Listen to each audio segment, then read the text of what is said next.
আল কোরআন কি সত্যি সত্যি আসমানি গ্রন্থ? কোন কোন মানদণ্ডের ভিত্তিতে পবিত্র কোরআনকে পৃথিবীর একমাত্র নির্ভুল মহাসত্য যুগ উপযোগী আসমানি গ্রন্থ হিসেবে চিহ্নিত করা যায়? ইহুদি, খ্রিস্টান এবং হিন্দুদের ধর্মীয় গ্রন্থগুলো কি আল্লাহ রাব্বুল আলামিনের নাজিলকৃত আসমানি গ্রন্থ? আসমানি গ্রন্থগুলোর সত্যতার প্রমাণ নিয়ে আজকের তাফসির এগিয়ে যাবে। ধৈর্য ধরে সম্পূর্ণ ভিডিওটি দেখুন। বিতাড়িত শয়তান থেকে আল্লাহ রাব্বুল আলামিনের নিকট আশ্রয় প্রার্থনা করছি এবং সেই পরম করুণাময় অসীম দয়ালু মহান আল্লাহ রাব্বুল আলামিনের নাম নিয়ে শুরু করছি। মহাগ্রন্থ আল কোরআনের ধারাবাহিক তাফসিরে আজকে ইনশাআল্লাহ আমরা পবিত্র কোরআনের সূরা আল ইমরানের 3 থেকে 5 নম্বর আয়াত পর্যন্ত আলোচনা করব। এই 3টি আয়াতে মহান আল্লাহ রাব্বুল আলামিন বলেন, নাজ্জালা আলাইকাল কিতাবা বিল হাক্কি মুসাদ্দিকাল লিমা বাইনা ইয়াদাইহি ওয়া আনজালাত তাওরাতা ওয়াল ইনজিল। তিনি সত্য জীবন ব্যবস্থা সহকারে তোমাদের উপর এই কিতাব নাজিল করেছেন, যা তোমাদের আগে নাজিল করা যাবতীয় কিতাবের সত্যতা স্বীকার করে। তিনি তাওরাত ও ইনজিলও নাজিল করেছেন। মিন ক্বাবলু হুদাল লিন-নাস ওয়া আনজালাল ফুরকান ইন্নাল্লাযীনা কাফারু বিআয়াতিল্লাহি লাহুম আযাবুন শাদীদ ওয়াল্লাহু আজিজুন যুনতিকাম। মানব জাতিকে সঠিক পথ প্রদর্শনের জন্য ইতিপূর্বে আল্লাহ তাআলা আরও কিতাব নাজিল করেছেন। তিনি হক ও বাতিলের মধ্যে ফায়সালা করার মানদণ্ড হিসেবে কুরআন অবতীর্ণ করেছেন।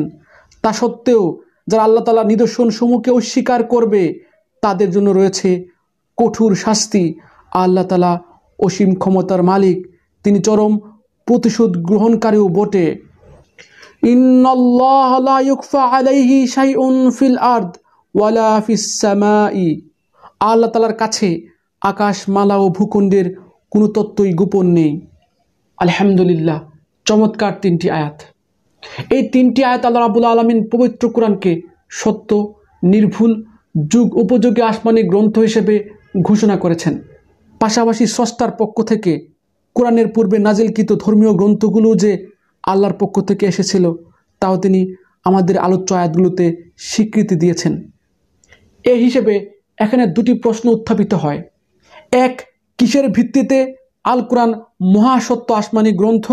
2, অন্যান্য ধর্মগ্রন্থগুলো কি সত্য আসমানি গ্রন্থ? আসলে সৃষ্টি যার, জীবন বিধান চলে তার।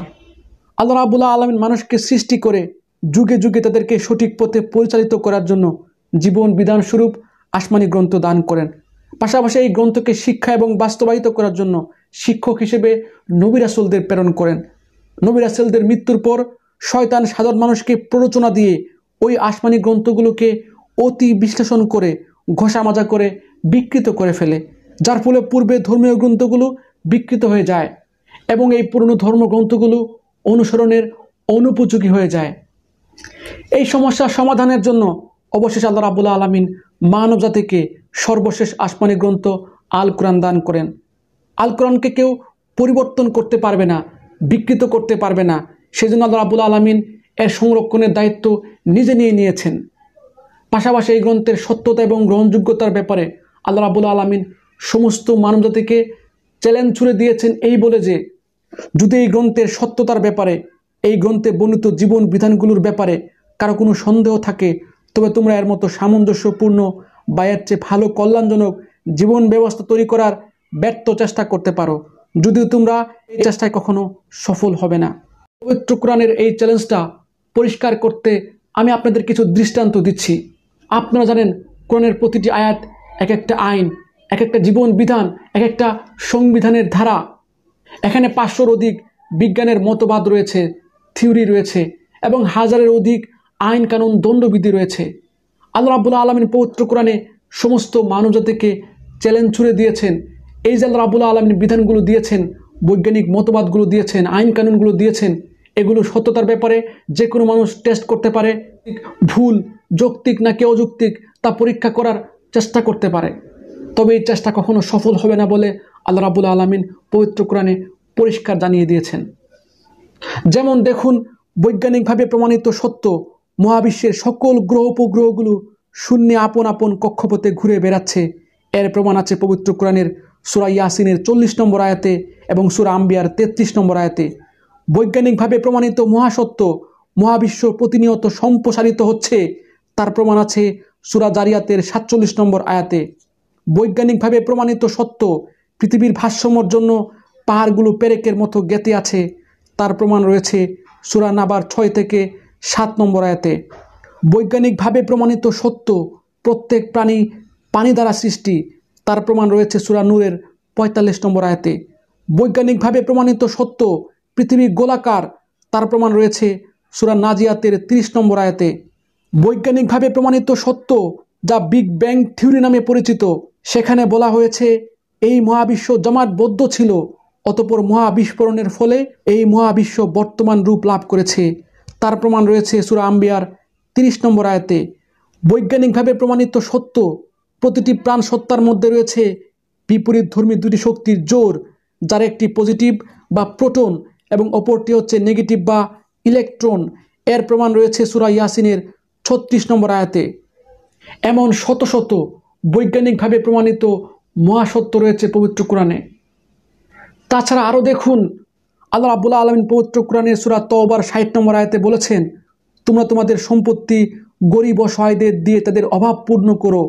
এখন অভাব পূর্ণ হওয়ার পর সেই গরিব যদি বিশ্বাসঘাতকতা করে, স্বভাবে আপনার সম্পত্তি চুরি করে, তখন আল্লাহ রাব্বুল আলামিন পবিত্র কোরআনের সূরা মায়দার 38 নম্বর আয়াতে বলেছেন, এই বিশ্বাসঘাতক চোরকে হাত কেটে দাও। যারা আল্লাহ রাব্বুল আলামিনের এই আয়াতটি, আল্লাহ রাব্বুল আলামিনের এই আইনটি ভুল বলে প্রত্যাখ্যান করেছে, তাদের দেশে মসজিদের জুতাগুলো পর্যন্ত নিরাপদ নয়। আরও দেখুন, আপনার একমাত্র সতী কন্যাকে বা আপনাকে কেউ মিথ্যা ধর্ষণ মামলা দিল, এখন আল্লাহ সূরা নূরের 4 নম্বর আয়াতে বলেছেন, যারা মানুষকে মিথ্যা চারিত্রিক অপবাদ দিবে, মিথ্যা মামলা দেবে, তাদেরকে 80টি ব্যত্রাঘাত করো। এই আইনটিকে যারা ভুল ও বর্বর মনে করে পরিহার করেছে, তাদের দেশে প্রতি বছর শত শত নারী মিথ্যা চারিত্রিক অপবাদের বোঝা মাথায় নিয়ে আত্মহত্যা করে। আরও দেখুন, আপনার ভালোবাসার স্ত্রী যদি কখনো কোনো পরপুরুষের সাথে অবৈধ সম্পর্ক করে, তবে আল্লাহ রাব্বুল আলামিন পবিত্র কোরআনের সূরা নূরের 2 নম্বর আয়াতে বলেছেন, ব্যভিচারী নারী ব্যভিচারী পুরুষ তাদের প্রত্যেককে 100 করে ব্যত্রাঘাত করো। আল্লাহর বিধান কার্যকর করণে তাদের প্রতি যেন তোমাদের মনে দয়ার উদ্রেক না হয়। যদি তোমরা আল্লাহর প্রতি ও পরকালের প্রতি বিশ্বাসী হয়ে থাকো, মুসলমানদের একটি দল যেন তাদের শাস্তি প্রত্যক্ষ করে। আল্লাহর এই বিধানটি যারা ভুল এবং বর্বর মনে করে পরিত্যাগ করেছে, তাদের দেশে অবৈধ সম্পর্ক, জেনা, ব্যভিচার, ধর্ষণ, পরক্রিয়া ও এইডসের মতো ভয়াবহ ব্যাধি ব্যাপক হারে হানা দিয়েছে। আরও দেখুন, আপনার একমাত্র সন্তানকে কেউ নির্মমভাবে হাত পা কেটে হত্যা করেছে। আল্লাহ রাব্বুল আলামিন পবিত্র কোরআনের সূরা মায়দার 45 নম্বর আয়াতে বলেছেন, আমি আল কোরআনে তাদের প্রতি লিখে দিয়েছি যে প্রাণের বিনিময়ে প্রাণ, চক্ষুর বিনিময়ে চক্ষু, নাকের বিনিময়ে নাক, কানের বিনিময়ে কান, দাঁতের বিনিময়ে দাঁত এবং জখম সময়ের বিনিময়ে সমান জখম। আল্লাহর এই আইনটিকে যারা ভুল এবং বর্বর মনে করে পরিত্যাগ করেছে, তাদের দেশে প্রতিদিন এত খুন খারাপি হচ্ছে যে প্রতিটি জেলায় বড় বড় জেলখানা তৈরি করার পরেও জেলে জায়গা হচ্ছে না। জায়গা তো হবেই না, খুন করে জেলে গেলে তো খাদ্য, বস্ত্র, বাসস্থান ও চিকিৎসার অভাব হবে না। জেলে বসে আপনার সন্তানের খুনিরা নির্বিঘ্নে জীবনযাপন করতে পারবে, নিরাপত্তা পাবে, জেল থেকে জামিনে বের হয়ে আবার খুনে জড়াতে পারবে। সুতরাং আপনি যদি শিক্ষিত জ্ঞানী মানুষ হয়ে থাকেন, তবে আল্লাহ রাব্বুল আলামিনের এই চ্যালেঞ্জটি গ্রহণ করুন। কোরআন পড়ে দেখুন, সত্য মিথ্যা যাচাই করার অধিকার আপনার রয়েছে। যদি কোরআনের সত্যতার আপনার কোনো সন্দেহ হয়, যদি কোরআনে কোনো ভুল পান, তবে কোরআন পরিত্যাগ করার অধিকার আপনার আছে।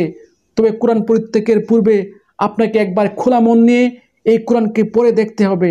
ইনশাল্লাহ আপনি সত্যের দেখা পাবেন। কোরআনের জীবন ব্যবস্থা মানুষের জন্য কল্যাণকর। আপনি এই কল্যাণকর সত্য জীবন ব্যবস্থায় সুখী হবেন, দুনিয়া এবং পরকালীন জীবনে নিরাপত্তা পাবেন। যাই হোক, আজকে এখানেই শেষ করছি। কমেন্ট করে আপনার মূল্যবান মতামত জানাবেন, ভুল হলে শুধরে দিবেন। ধন্যবাদ।